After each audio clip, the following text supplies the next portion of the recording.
Toujours pour illustrer cette dérive génétique, on va continuer de partir sur l'exemple de mes souris noires et de mes souris blanches. Imagine maintenant que ton effectif initial de population, c'est non plus 1000 individus par exemple, mais seulement 20. Et que dans tes 20, tu as la moitié 10 souris qui sont blanches et l'autre moitié 10 souris noires.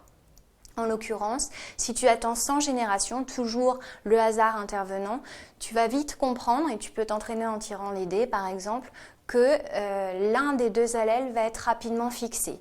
Donc je pars avec 10 souris noires et 10 souris blanches. Au bout de 100 générations, le hasard fait que je n'aurai peut-être que des souris noires. Ou le hasard fait que je n'aurai peut-être que des souris blanches.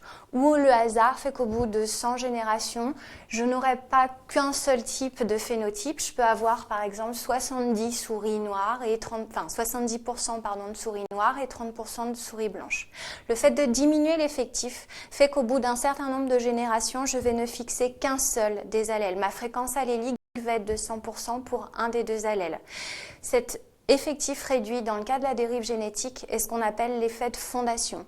On va finalement, puisque l'effectif est réduit, aboutir à une fréquence allélique 100% pour un des deux allèles. On va perdre de la diversité. Donc d'un point de vue évolutif, perdre de la diversité, c'est aussi ne pas pouvoir éventuellement s'adapter à un environnement. Imagine tes souris noires et tes souris blanches. Si on est dans un environnement très enneigé, là on n'est plus dans de la dérive génétique, mais dans le cas de sélection ici naturelle.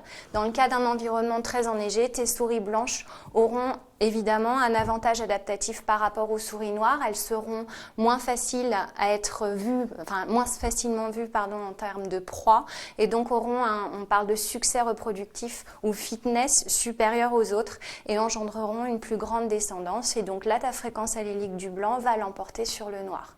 J'espère que tu as compris que l'évolution de la biodiversité dépend de la dérive génétique, autrement dit du hasard, mais aussi de la sélection naturelle, l'impact environnemental sur l'effectif des populations, sur les phénotypes adaptés.